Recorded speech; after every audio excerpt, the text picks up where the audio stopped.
righty. Good morning, everybody. Morning. What a glorious morning it is. No snow, no ice, got some sunshine. Not pouring the rain down. Huh? Not pouring the rain down. Not pouring the rain down.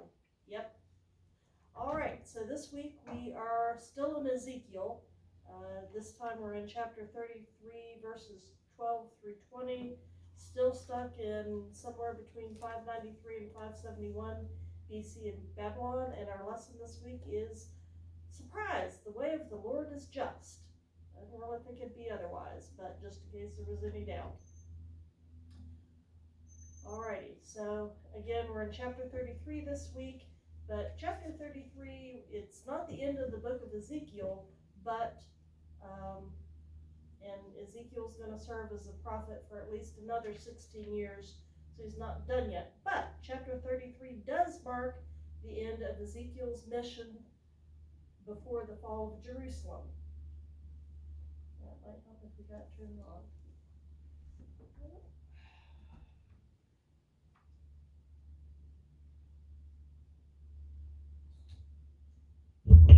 Whoa, there we go. Can you hear me now? I could hear you before. Okay. Well, you really ought to hear me now. All right, so again, chapter 33 marks the end of Ezekiel's mission before the fall of Jerusalem. Ezekiel's tone and the purpose of his message shifts from the warnings we heard last week to this week we're hearing hope. And we're starting partway through the chapter, but if verses 1 through 9 at the beginning of this chapter, recall chapter 3 when God called Ezekiel to be a watchman for his people, and in the detail of Ezekiel's associated obligations. Now, to watchmen in general, because remember this was Ezekiel's assignment. If a watchman warned a city's populace in those times of an approaching army, the watchman was absolved and innocent of any ensuing bloodshed, because if they got their butts kicked, it would be the city's inhabitants who would bear the responsibility if they failed to respond accordingly to the watchman's warning. But on the flip side, the watchman would be guilty of any resulting deaths if he failed to warn the city. And so it was for Ezekiel, as we'll hear at the end of the lesson. But here Ezekiel again was charged with warning the Judeans of the destruction he knew was coming, even if the Judeans would not listen. And Ezekiel's final message of individual accountability for one's own actions ultimately confronted the popular thinking of the day. We start with the divine monologue. Reverting to Shakespeare from high school. Therefore, thou son of man, say unto the children of thy people, the righteousness of the righteous shall not deliver him in the day of his transgression. As for the wickedness of the wicked, he shall not fall thereby in the day that he turneth from his wickedness. Neither shall the righteous be able to live for his righteousness in the day that he sinneth. That was direct, huh?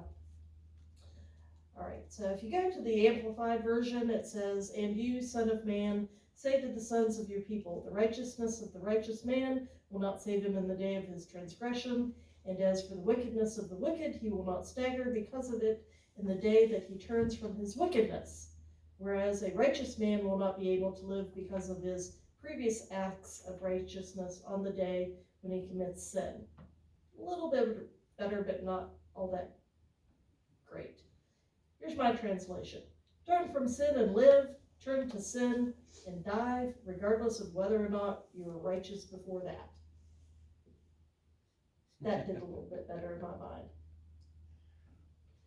So God's presenting two mutually exclusive outcomes. So you get what actually amounts to a Venn diagram and a flow chart all in one. So you've got outright and complete apostasy, which leads to spiritual death, or you have genuine repentance, which leads to spiritual life. and a person's former actions do not dictate that person's fate. Before God, a wicked person cannot cite or rest on his prior good actions to escape consequences of later wickedness. You can't kind of bank that goodness and then draw down on it.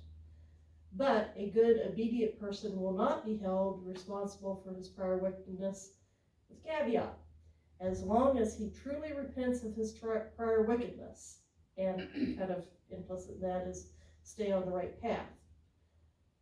Now, this message gave both comfort and concern at the same time to Ezekiel's audience of the Judeans. Those who repented were comforted, as I saw a way out. But those who wanted to treat their prior good, obedient actions as a get-out-of-hell-free card for acting however they wanted going forward were given good reason to worry, as they were told that God was not going to overlook their present evil. This dispelled the prevailing thinking again of the time that a person was put and stayed in a fixed category of good versus bad. Instead, they were told that a person's categorization is fluid and changeable. You can go back and forth between these circles here. The good and the bad news is that we are free to act to change which category we ultimately fall under. While no one is trapped in the shame of former actions, one cannot mindlessly rest on the past good deeds. Hey, Bob. Well, I'm running about an hour late today. Wonder why. I didn't know the time had changed.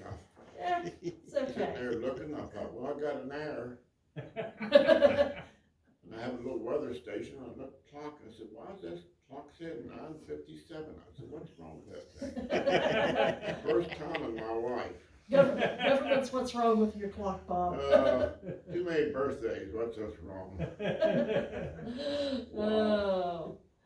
So again, while nobody's trapped in the shame of their former actions, you can't mindlessly rest on your past good deeds.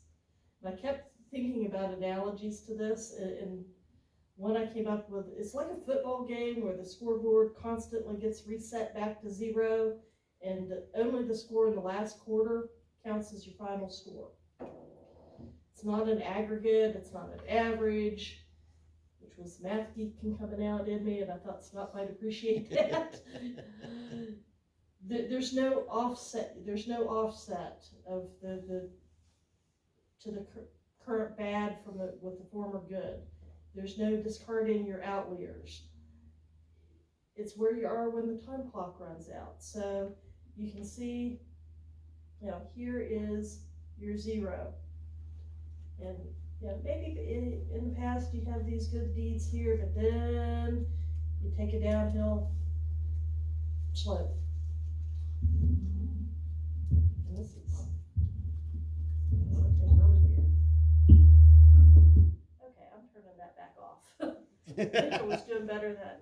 So at any rate, you have prior good deeds here. You're bopping along, and then you decide to take kind of a spiritual vacation here, and you do some bad stuff because you're in the negatives down here. And it doesn't matter what you did back here, it matters where you're at when that time clock runs out. So this is where you're at. That's what you get judged by. And then I had the thought, you still can't confuse getting into heaven by grace with trying to get in by good deeds. Okay, so that wasn't confusing enough. We're going to address the formerly righteous folks. When I shall say to the righteous that he shall surely live, if he trust to his own righteousness and commit iniquity, all his righteousness shall not be remembered, but for his iniquity that he hath committed, he shall die for it. Just kind of reiterating some stuff. If you think back to Deuteronomy, when Moses was addressing the next generation of Israelites, who were preparing to enter the promised land, and Moses was facilitating the renewal of God's covenant with his people. If you look at verses 15 through 20 in Deuteronomy 30, listen closely. I have set before you today in prosperity, good, in death, in adversity, evil, in that I command you today to love the Lord your God, to walk, that is, to live each and every day in his ways, and to keep his commandments and his statutes and his judgments, precepts, so that you will live and multiply, and that the Lord your God will bless you in the land which you are entering to possess. But if your heart turns away, and you will not hear and obey, but are drawn away and worship other gods and serve them, I declare to you today that you will certainly perish. You will not live long in the land which you cross the Jordan to enter and possess. I call heaven and earth as witness against you today, that I have set before you life and death, the blessing and the curse. Therefore you shall choose life in order that you may live, you and your descendants, by loving the Lord your God, by obeying his voice, and by holding closely to him. For he is your life, your good life, your abundant life, your fulfillment, and the length of your days, that you may live in the land which the Lord swore to give to your fathers, to Abraham, Isaac, and Jacob. Here Moses is declares that he set before the people life and death. If the people obeyed God's commandments, loved him, and followed his directions, they would enjoy the life he promised. However, if they failed to do these things, they would face death. Moses then calls to the cosmos as witness and urges the new generation of Israelites to choose the former. Skip 800 or so years later, and Ezekiel picks up on that well-known language.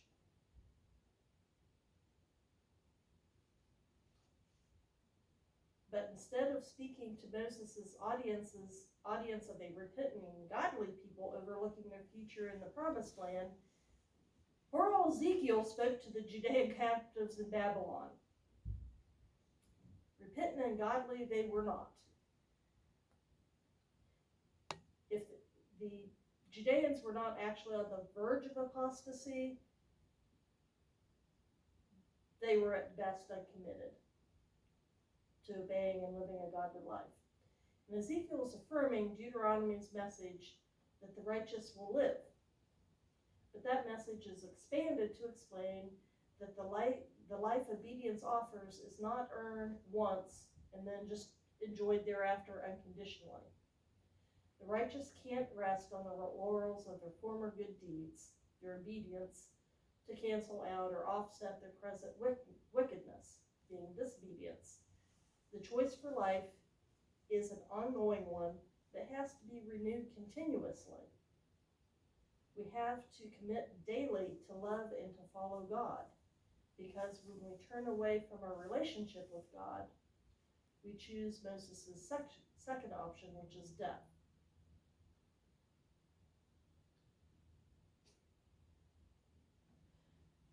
Then Ezekiel speaks to the formerly wicked.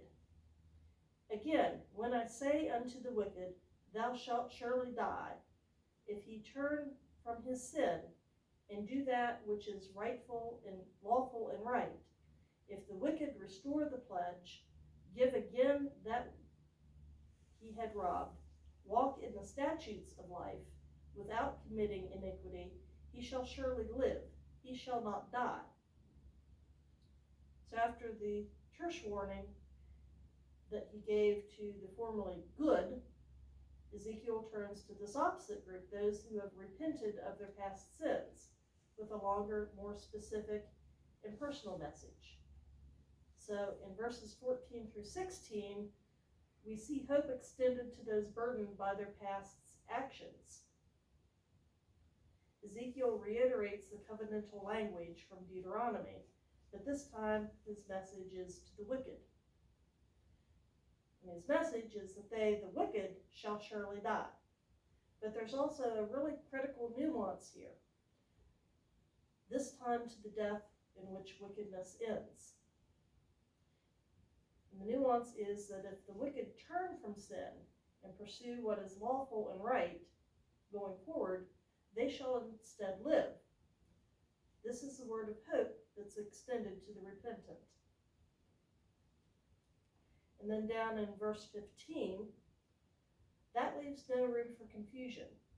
Ezekiel's offering practical steps that the wicked Judeans could take to absolve themselves of their prior actions. You see this category, statutes of life. And Ezekiel's offering a couple of examples. You see the first example of restoring the pledge of the borrower, which I'll elaborate on here in just a second, and a thief returning stolen valuables. Back to the restoring the pledge. Just some background so it makes it make more sense. It's referring to Exodus chapter 22, verse 25, which is expanded upon in Deuteronomy chapter 24, verses 10 to 15. Because historically, when Israelites loaned money to somebody, Moses had told them that they had to do that lending in a manner that was respectful and compassionate to the borrower. Because in Israelite society, a borrower would deposit collateral with the lender to guarantee repayment of that loan. In other words, a pledge. And then to ensure that the disadvantaged would maintain agency and appropriate dignity, Moses had required that the collateral had to be returned if it served a needed role to the borrower's household. For example, if they had pledged a cloak as collateral for the loan, and the borrower needed to have that cloak worn at night to stay warm or safe, then that cloak had to be returned to the borrower's household, even though it was given as collateral. Now, the Judeans had mostly ignored this rule and had illustrated one way that they had failed to adopt the statutes of life. Again, they weren't following instructions very well. In verse 16, none of his sins that he hath committed shall be mentioned unto him. He hath done that which is lawful and right, he shall surely live.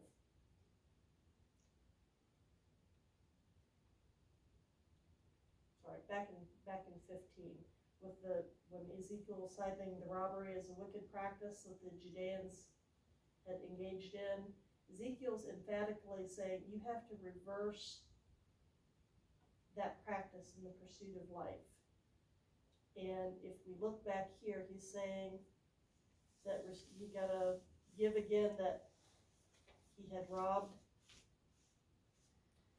So he's saying not only do you gotta stop robbing, you actually have to undo that or reverse it, and he's requiring the thief to return what was stolen to reverse the harm that the thief had caused another.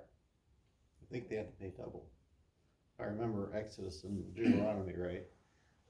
When you returned it, you had to pay twice as much back. Well, yeah, because otherwise, what's to discourage you? There's no penalty there. And of course, thievery is one of the 10 commandments, one of the top 10 statutes of life, and it's backed by, clear economic and social values. And so restoration of the stolen property, or like you said, even paying double as a penalty, is among the tasks of life statutes. Statutes being another name for laws. But fortunately, we see in verse 16, not even the worst sin or action permanently sets somebody on an irrevocable path to spiritual death. The wicked are always free to repent of their past sins and turn to the statutes of spiritual life for God's promise.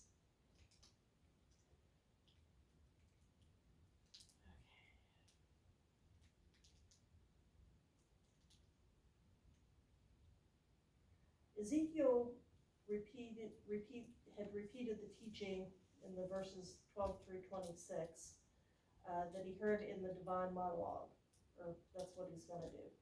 The covenantal way of thinking remained true. The righteous will live, the wicked will die.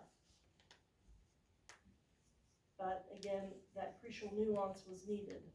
On the day of judgment, those who had previously acted righteously can't in any way rest on their prior righteous actions.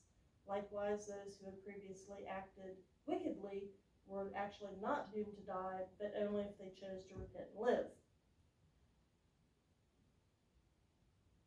Moving forward in verses 17 through 20, the divine monologue transactions into a dialogue in response to the protests of Ezekiel's Judean audience. They were determined to die on that hill of the current thinking, because Ezekiel's contemporaries complained that God's ways were unjust.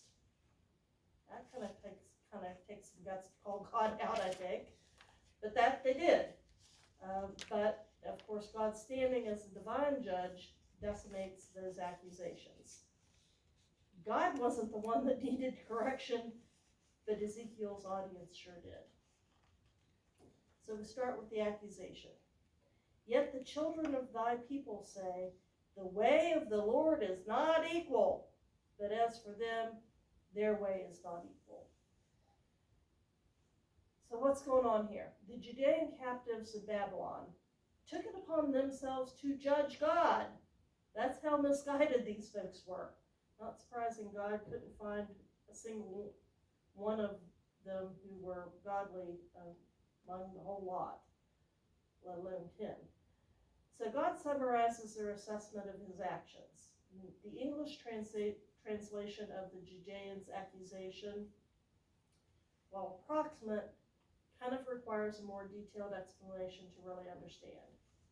Ezekiel's critics maintained a pretense of intellectual comfort and a moral superior status under conventional religious standards. They claim good standing based on their prior good acts.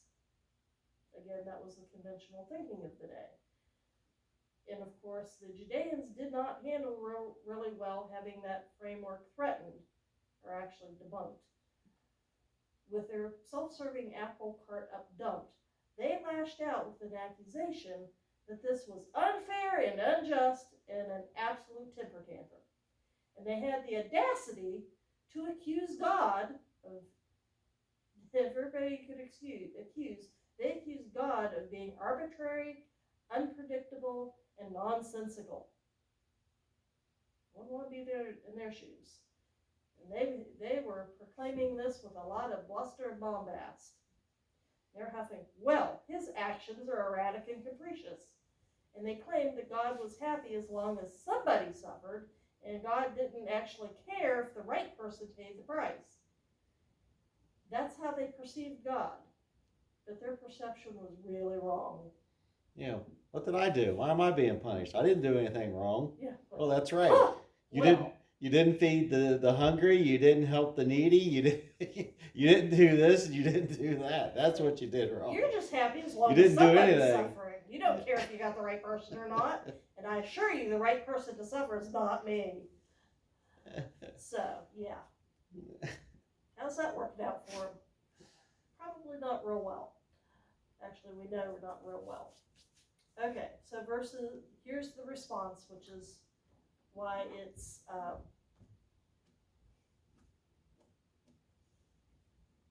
why it's a two-sided conversation at this point. When the righteous turneth from his righteousness and committeth iniquity, he shall even die thereby. But if the wicked turn from his wickedness and do that which is lawful and right, he shall live thereby. So Babylon stubbornly clung to their faulty theological framework. They were resigned that Judah and Jerusalem would inevitably be destroyed, and there was nothing they could do to correct course to alter that outcome.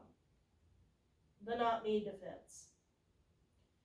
They clung to their belief that the past actions of prior generations and even those in Ezekiel's circles previously, with their previous actions, had irrevocably doomed them. They threw up their hands fatalistically and cried, "There's nothing we can do!" Now there was a Judean proverb, which interestingly is not found in the book of Proverbs or any of the other wisdom texts, that went like this: "The fathers have eaten a sour grape and the children's teeth are set on edge." The concept of inherited sin.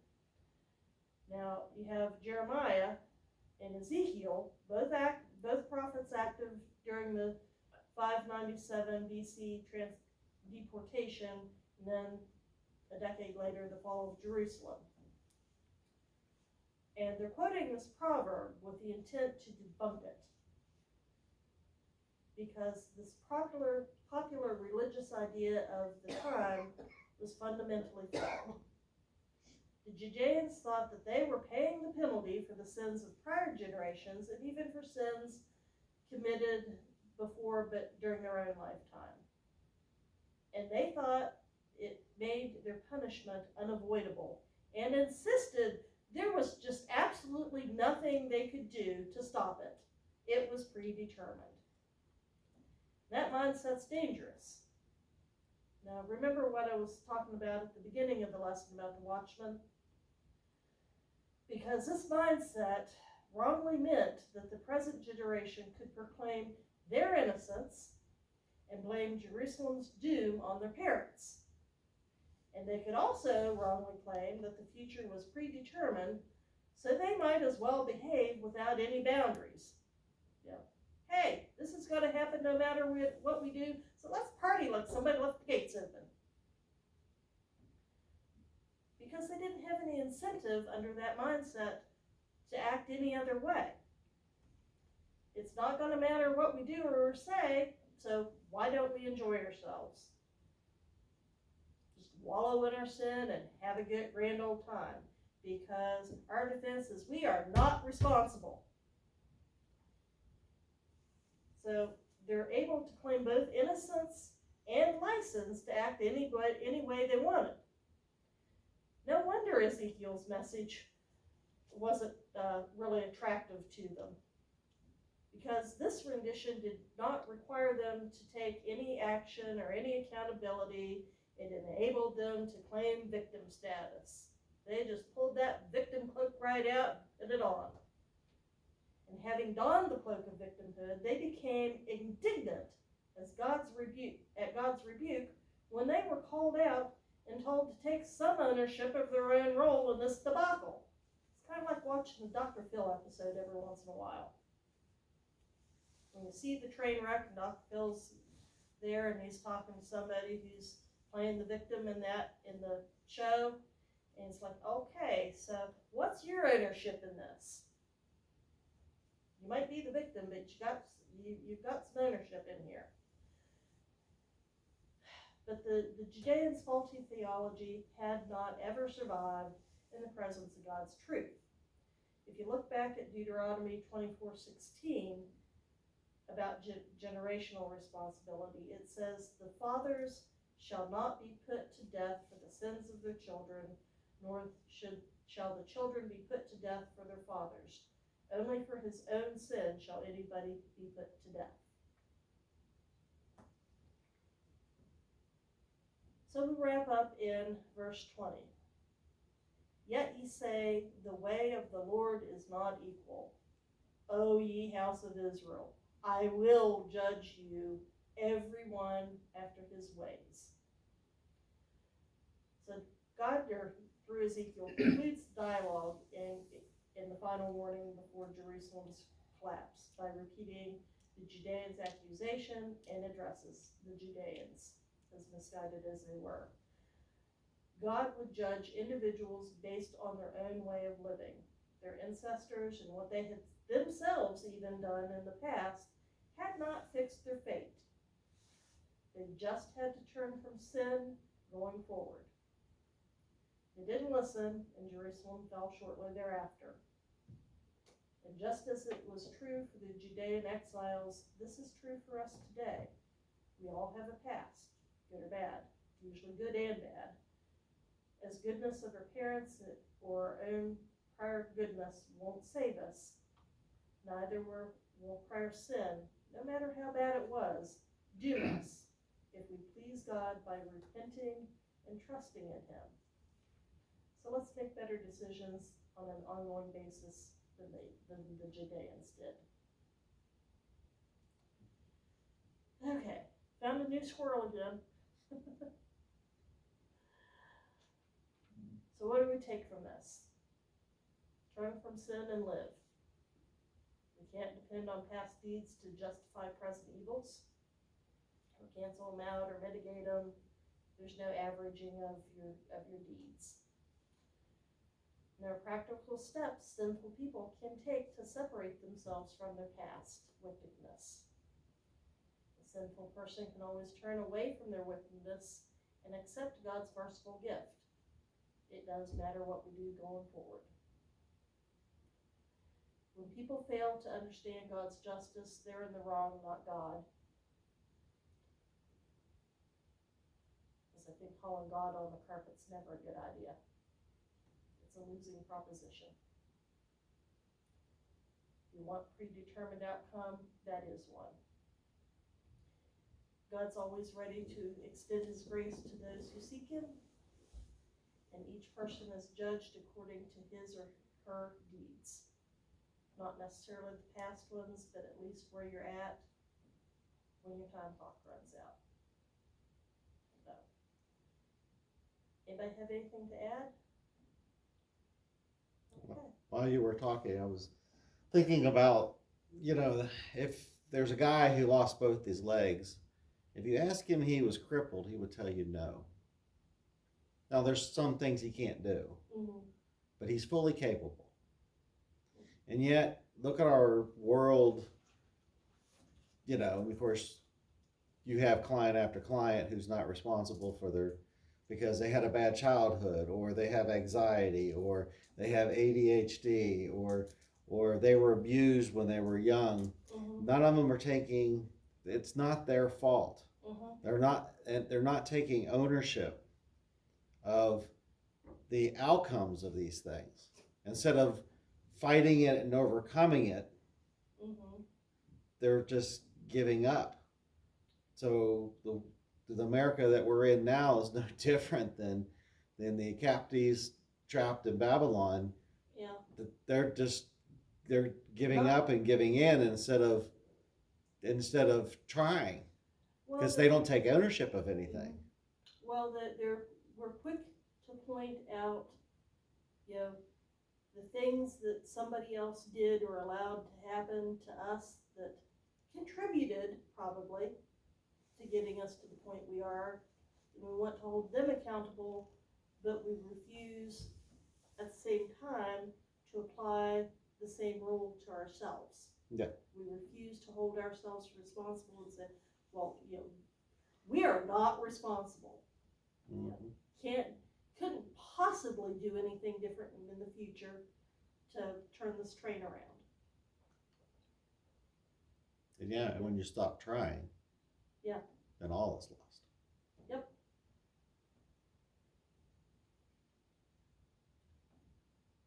Yeah, this country doesn't look good for lasting any much longer. We got our 250 years in. I think we're about done. Somehow. I think we're about done. Of course, then again, is our fate predetermined, Scott? Does that mean we get to throw up our hands? No. Does that absolve us of our role? No, Daniel prayed forgiveness as it was for his country. Yeah. And then they was able to return home. Yeah. I mean, our country may be going to hell in a handbasket, but that doesn't mean we just get to throw up our hands and do whatever we want and quit. That just means it's important to keep fighting the good fight and to do the good deeds, to obey God, love God, and walk with God. Just makes it more important now than it ever has been. Alrighty, well, thank you. Thank you. I have the floor for a minute.